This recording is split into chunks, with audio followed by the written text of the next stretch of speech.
A via dolorosa foi de fato o caminho do horror. Como nós cantamos agora, nós temos apenas uma vaga ideia do que foi. Foi muito sofrimento de quem não merecia nada.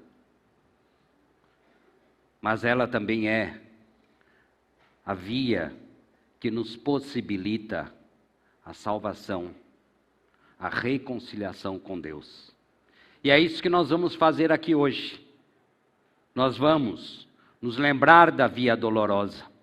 Nós vamos nos lembrar do sacrifício de Jesus Cristo na cruz.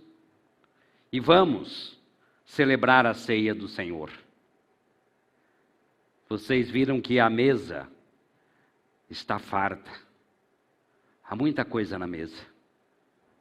Mas antes de eu chegar, faltava a principal.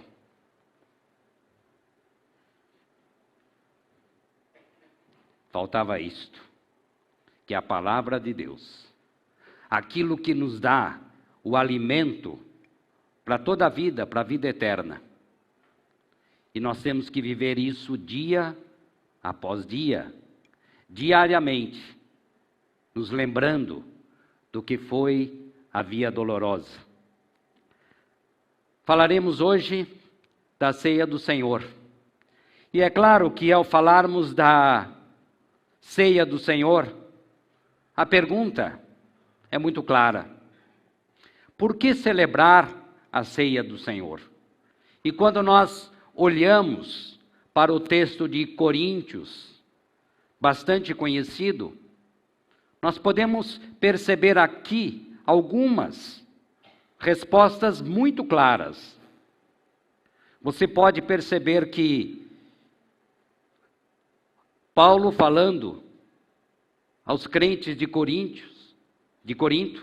ele vai nos dar essa resposta. Por que celebrarmos a ceia? Claro, é evidente que está no texto.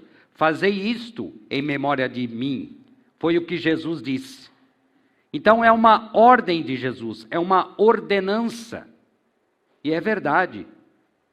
A celebração da ceia é uma ordem de Jesus. Mas nós sabemos que Jesus não dava ordens à toa. Ele tinha um propósito nessa ordem. E quando nós continuamos a ler esse texto, temos uma outra ponta da resposta. Façam isso, é ordem, mas façam isso em memória de mim. Lembrem-se do que foi a via dolorosa, do que foi o sacrifício na cruz. E aqui, para mim, está o ápice dessa resposta, quando ele diz: porque todas as vezes que comerdes este pão e beberdes o cálice, anunciai a morte do Senhor. Então, qual é o propósito da ceia? Anunciar a morte. Parece um tanto quanto paradoxal. O nosso líder, o nosso Salvador, pedindo para celebrarmos a morte. E é isso que nós vamos fazer de fato, celebrar a morte. Mas por que nós podemos celebrar a morte? Justamente porque, ao final desse texto, até que ele venha. Vamos celebrar a morte porque um dia ele voltará. Ele voltará em glória. E é por isso que nós vamos celebrar. Então nós vamos celebrar a ceia porque Jesus nos ordenou, porque temos que nos lembrar e também porque nós vamos anunciar. Todas as vezes que os seus amigos perguntarem: mas o que vocês fazem na ceia? A sua resposta deve ser essa: nós anunciamos a morte de Jesus Cristo, o sacrifício dele na cruz, porque é por meio desse sacrifício que nós temos a salvação eterna, a garantia da eternidade. E eu quero, nesta noite, focalizar em especial os elementos. Por que usamos o pão e o cálice na celebração da ceia? E para isso, eu vou ler com vocês o texto de Isaías 53. O texto de Isaías é uma visão profética. Lembrem-se de que Isaías profetizou a via dolorosa, o sacrifício de Jesus, mais ou menos aí 600, 700 anos antes do nascimento de Jesus. É isso que está em Isaías 53. A profecia daquilo que aconteceria na cruz. E mais ainda, o propósito do sacrifício da cruz. Isaías 53, 1. Quem creu em nossa mensagem e a quem foi revelado o braço do Senhor? Porque foi subindo como renovo perante ele, e como raiz de uma terra seca, não tinha aparência nem formosura. Olhámo-lo, mas nenhuma beleza havia que nos agradasse. Era desprezado e o mais rejeitado entre os homens, homem de dores, e que sabe o que é padecer. E como um de quem os homens escondem o rosto, era desprezado, e dele não fizemos caso. Certamente, ele tomou sobre si as nossas enfermidades, e as nossas dores levou sobre si. E nós o reputávamos por aflito, ferido de Deus e oprimido. Mas ele foi traspassado por causa das nossas transgressões, e moído pelas nossas iniquidades, nossos pecados. O castigo que nos traz a paz estava sobre ele, e pelas suas pisaduras nós fomos sarados. E todos nós andávamos desgarrados como ovelhas. Cada um se desviava pelo caminho, mas o Senhor fez cair sobre ele a iniquidade, o pecado de todos nós. Ele foi oprimido e humilhado, mas não abriu a sua boca. Como cordeiro, foi levado ao matadouro, e como ovelha muda perante os seus tosquiadores, ele não abriu a boca. Por juízo opressor, foi arrebatado, e de sua linhagem, quem dela cogitou? Porquanto foi cortado da terra dos viventes. Por causa da transgressão do meu povo, foi ele ferido. Designaram-lhe a sepultura com os perversos, mas com o rico esteve na sua morte, posto que nunca fez injustiça, nem dolo algum se achou em sua boca. Todavia, ao Senhor agradou moê-lo, fazendo-o enfermar. Quando der ele a sua alma como oferta pelo pecado, verá a sua posteridade e prolongará os seus dias. E a vontade do Senhor prosperará em suas mãos. Ele verá o fruto do penoso trabalho de sua alma e ficará satisfeito. O meu servo, o justo, com o seu conhecimento, justificará a muitos, porque os pecados deles levará sobre si. Por isso, eu lhe darei muitos como a sua parte, e com os poderosos repartirá ele o despojo. Porquanto derramou a sua alma na morte, foi contado com os transgressores. Contudo, levou sobre si o pecado de muitos, e pelos transgressores intercedeu. Deus, aqui está a sua palavra que é luz e direção para cada um de nós. E eu peço, Deus, que o Senhor nos conduza nesta noite. Conduza, Deus, nesta meditação, e fala ao coração de cada um de nós, Deus, para que saiamos daqui celebrando a morte de Jesus Cristo, mas mais do que isso, saiamos daqui crendo com a firme convicção de que Ele é o nosso Salvador, e sem Ele não teremos o futuro na eternidade. Ó Deus, eu quero te louvar e te bendizer, porque o Senhor deixou a tua palavra, e nós desde já agradecemos em nome de Jesus Cristo. Amém. o texto de Isaías. Eu quero repetir, porque é importante que você tenha isso em mente, que esse texto foi escrito muitos anos antes do nascimento de Jesus Cristo, antes do sacrifício de Jesus Cristo. E o profeta Isaías começa dizendo: quem creu em nossa mensagem, a quem foi revelado o braço do Senhor. Ele começa profetizando a descrença do povo. A descrença do povo. Vocês podem imaginar as cenas que vocês viram. Aquelas pessoas estiveram face a face com o próprio Deus, face a face com Jesus, e não creram, desprezaram. Mais do que tudo, desprezaram, como diz o segundo versículo, desprezaram. Por que eles desprezaram? Porque o Messias que eles esperavam não era aquele.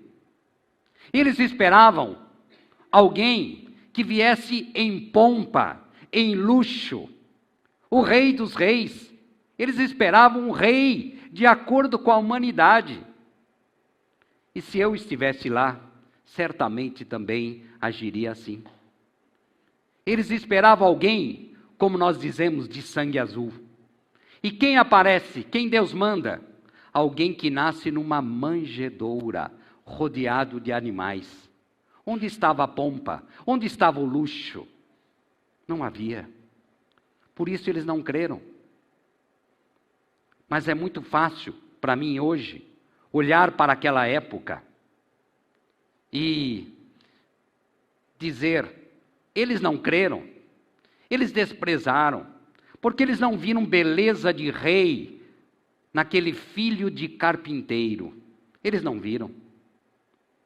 Mas quando olho para mim hoje, eu acabo agindo da mesma forma.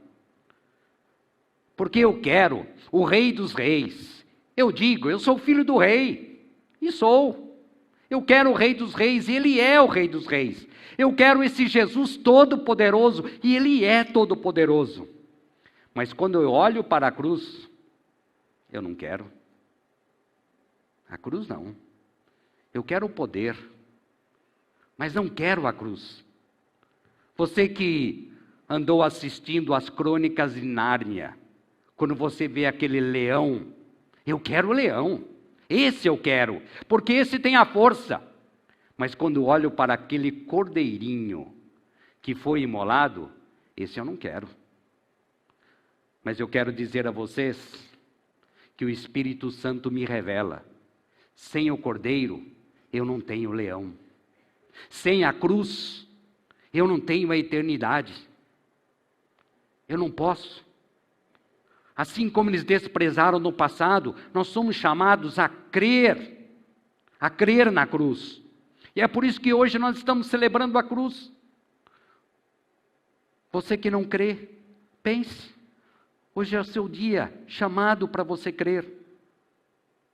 Mas Isaías continua, dizendo que ele era rejeitado, o mais rejeitado de todos os homens. As pessoas escondiam o rosto dele. E o versículo 4 diz que ele sofreu a ira de Deus por causa do nosso pecado. Certamente ele tomou sobre si as nossas enfermidades e as nossas dores. Por que aparece isso no texto? Porque naquela época, os judeus acreditavam que as pessoas estavam enfermas por causa do pecado. Você se lembra daquele texto em que perguntaram para Jesus: mas ele está assim porque ele pecou ou seus pais pecaram? E Jesus disse: não é por causa dele, não é por causa dos pais, da sua ascendência, é para a glória de Deus. Mas no versículo seguinte, o profeta nos mostra o que é a verdade. Esse mas é extremamente importante, quando ele diz: mas ele foi traspassado por causa das nossas transgressões. Entenda transgressões como pecados. Ele foi moído.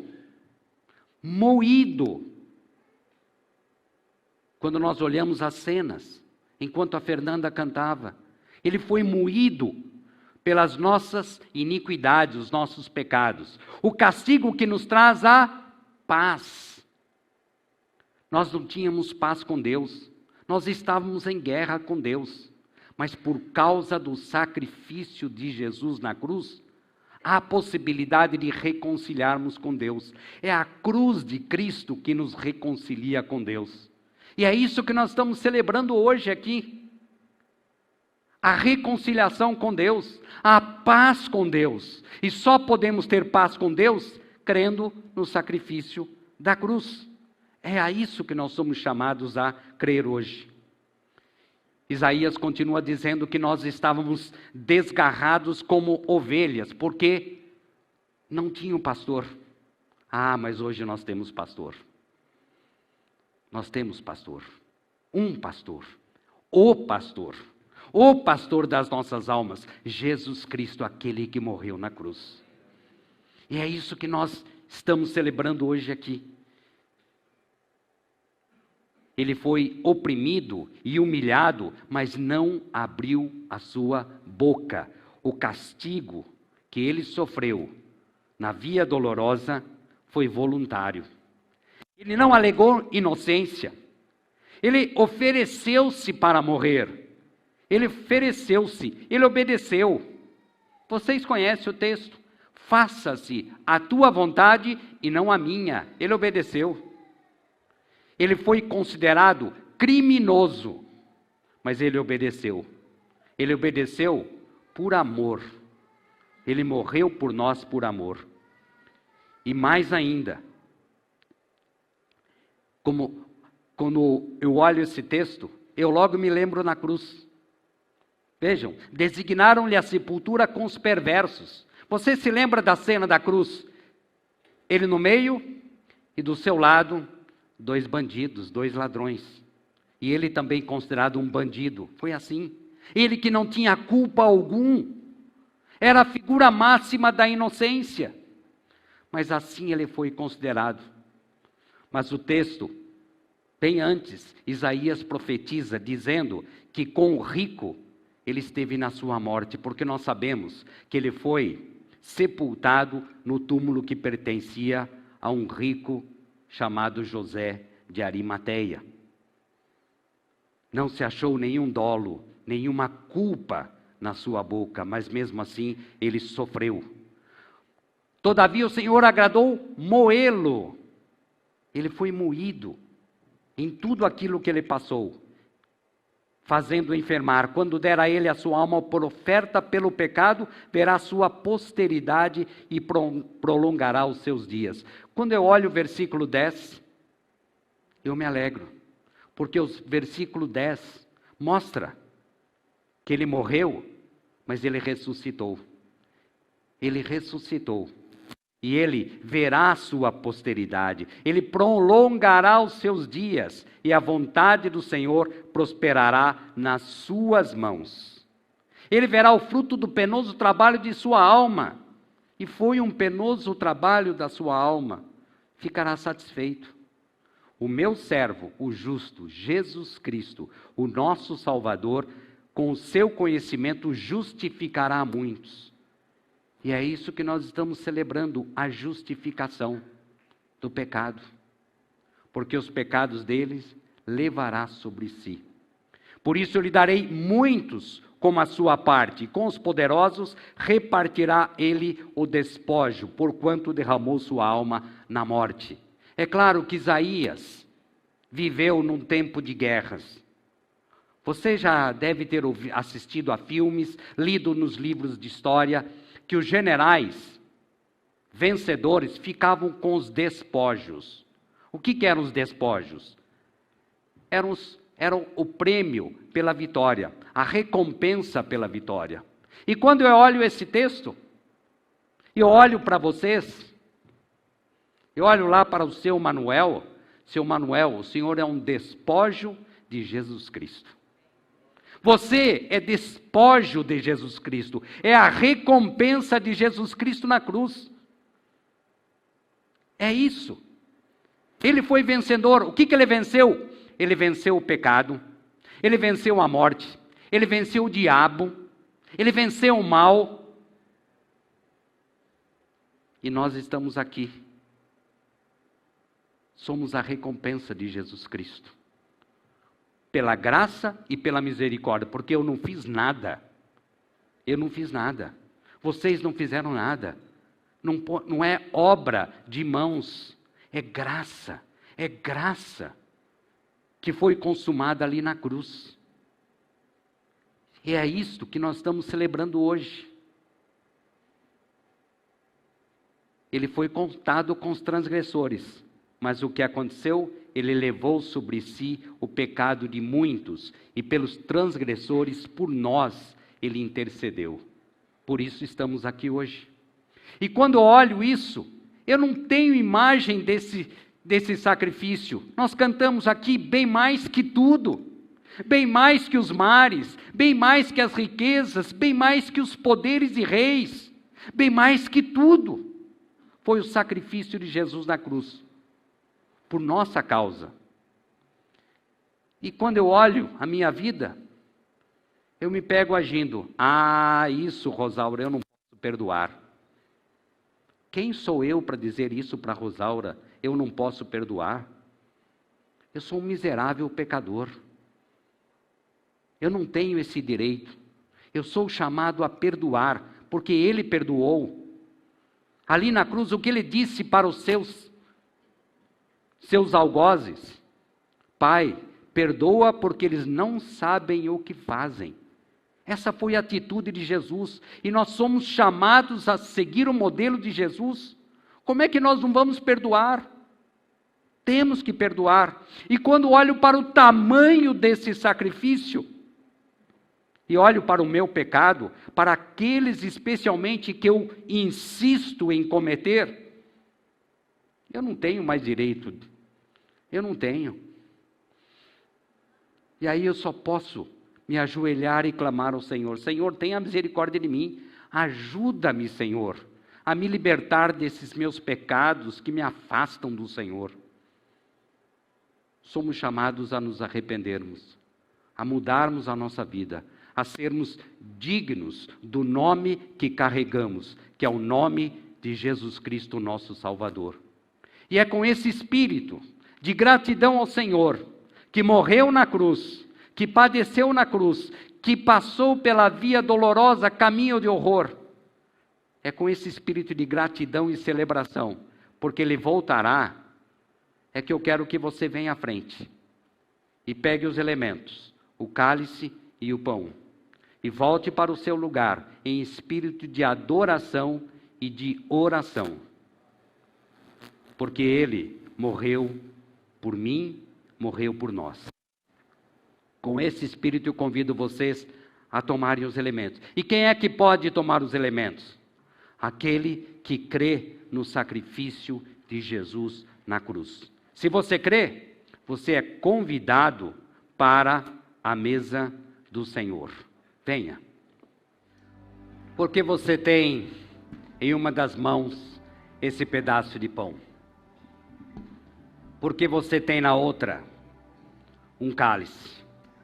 Porque o pão representa o corpo de Cristo que foi entregue a severos sofrimentos ali na cruz. Representa o corpo do Messias que foi entregue em favor da humanidade. E quando você olha para esse pedaço de pão, talvez você não se lembre mais de como ele é feito. E por isso, você tem aqui trigo. O trigo fica mais ou menos assim, ali no campo. E aqui, você tem os grãos do trigo. Aqui tem vários grãos aqui na minha mão. E como é que esse trigo se torna farinha, a farinha de trigo? Como é que ele se torna? É assim num passe de mágica? De repente, o grão se torna a farinha de trigo? Não. Ele passa por um processo de maceração. Ele é moído, ele é esmagado. Assim foi o corpo do nosso Salvador por nossa causa. Foi esmagado, foi moído. E depois, farinha. E vocês, mulheres, que conhecem, ou homens que fazem pão, eu estou literalmente colocando a mão na massa. Aqui tem a massa do pão, esta massa de pão. E vocês sabem que quando é feito o pão, não é assim um processo tão delicado, né?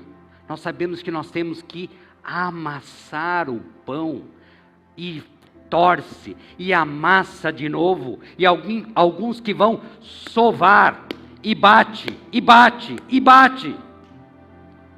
O corpo de Jesus Cristo passou por esse processo. E depois vai ao forno. Para ter esse pão saboroso, há todo esse processo. Para termos salvação espiritual, foi necessário que Jesus passasse por esse processo, até chegarmos ao pão. E quando Jesus, naquela noite em que ele foi traído, e ele foi traído pelos seus, Judas estava ali, naquela refeição, e ele já sabia que os outros 11 também iam abandoná-lo. Ele foi abandonado por todos, mas naquela noite em que ele foi traído, ele mostrou didaticamente para os seus discípulos: este é o meu corpo, um pão. Porque ele estava querendo ensinar os discípulos: este corpo vai ser partido quando nós vamos, antes de oferecer, de servir o pão foi partido. E assim aconteceu com o corpo de Jesus Cristo, foi partido. Como Jesus é didático, ele ensinou isso, para que nós tivéssemos a salvação. O corpo dele foi partido. Quando você estiver comendo, triturando esse pedaço de pão com seus dentes, lembre-se daquele corpo que foi moído, que recebeu chicotadas, e os chicotes dos romanos tinham um pedaço de metal na ponta. Cada vez que batia, tirava pedaço de carne. Lembre-se disso. Não porque nós gostamos de sofrer, somos sádicos, mas porque o nosso Salvador passou por isso, por nós. E é com esse espírito de gratidão ao nosso Salvador, que eu convido todos vocês a comerem esse pão, e celebrar o sacrifício de Jesus na cruz.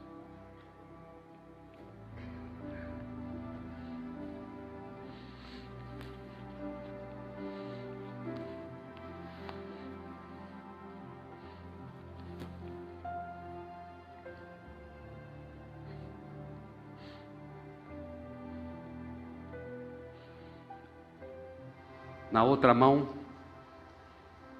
você tem um cálice. Esse cálice representa o sangue de Jesus Cristo, que foi derramado na cruz. Representa o sangue de um inocente, que foi derramado ali na cruz, com a finalidade de salvar a humanidade e selar a nova aliança. Por isso que Jesus disse: este é o sangue da nova aliança, que será derramado em favor de vós, de vocês. E nós somos esses vocês hoje. Você é esse você. Se você ainda não é esse você, é convidado a ser. Creia em Jesus Cristo. Creia. E naquela noite, depois de comerem um pão, Jesus serviu o cálice. O cálice era vinho. Por que nós não usamos vinho? Há uma série de razões, depois eu posso, não é aqui o fórum para isso, eu posso conversar com você. Mas era vinho. E você sabe que o vinho é feito de uvas. Uvas como esta. Uvas como esta. Mas também como esta uva se transforma em vinho. Há um processo. Há um processo. E você sabe qual é o processo. A uva precisa ser esmagada, como estou fazendo, para sair o líquido. Olha, é isto, sai líquido, é esmagada. O corpo do meu Salvador foi esmagado. Foi por minha causa, para me libertar da penalidade do pecado. E depois de ser esmagado, o que acontece? Há todo um processo de fermentação. Todo um processo de fermentação, antes de chegar a um vinho. E Jesus estava querendo ser didático. Todos eles sabiam disso. E o que Jesus estava dizendo para todos os discípulos naquela noite? Vocês estão vendo? Este vinho é o meu sangue. É o sangue que foi derramado em favor de vocês. Quando Jesus estava servindo o cálice, o vinho derramando no copo, era o sangue de Jesus Cristo sendo derramado na cruz para nos libertar do pecado. Jesus estava sendo didático. E é isso que nós somos chamados a fazer hoje. Pegue o seu cálice e tome, lembrando que o sangue dele foi derramado ali na cruz por sua causa.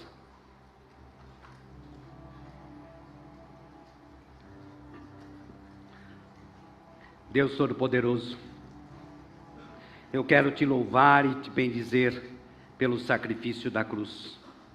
Eu quero te louvar e te bendizer porque o Senhor obedeceu. Não foi feita a vontade carnal, mas foi feita a vontade espiritual. O Senhor ali, sem ter culpa alguma, foi condenado como um criminoso por minha causa. Ó Deus, obrigado por isso. Obrigado pelo sacrifício da cruz que me possibilita ser salvo, reconciliar-me com Deus. E é por isso que eu sou chamado a viver uma nova vida. A vida em novidade de Jesus Cristo. Sou chamado a andar com Jesus Cristo, seguindo os seus valores, os seus princípios, por causa da cruz. Porque ele veio a este mundo, ensinou, curou e morreu na cruz para nos possibilitar estar com ele em glória quando ele voltar. Obrigado, Jesus Cristo, porque há essa possibilidade da volta. A possibilidade não, a certeza da volta, Jesus. A certeza da volta. Como a flor machucada no jardim, o Senhor morreu por mim. O Senhor sofreu por mim. O Senhor me amou. E é por isso que nós estamos aqui. Obrigado. Obrigado. E nós oramos e agradecemos em nome de Jesus Cristo, o Todo-Poderoso, o Salvador da humanidade, a alegria de todos os homens. Amém, Senhor. Obrigado, meu Pai, em nome de Jesus. Amém.